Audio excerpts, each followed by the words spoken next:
Hello বন্ধুরা, তোমরা সবাই কেমন আছো? আজকে আমার মনটা খুব একটা ভালো নেই। তার কারণ মেয়ের শরীরটা কয়েকদিন থেকে ভালো যাচ্ছে না। তাই মেয়েকে নিয়ে আজকে একটু ডাক্তারের কাছে যাচ্ছি।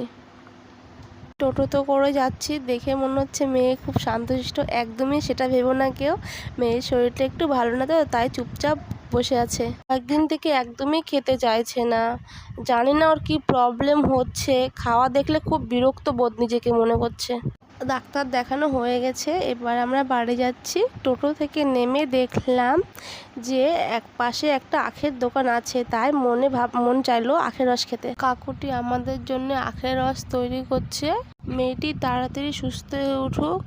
হ্যাঁ বন্ধুরা, আরেকটি কথা, আমার মেয়ে সারাদিন কি দুষ্টুমি করে অবশ্যই তোমাদের সঙ্গে শেয়ার করব। আমাদের ভিডিওটি যদি ভালো লেগে থাকে অবশ্যই সাবস্ক্রাইব করবেন। ভিডিওটি দেখার জন্য ধন্যবাদ।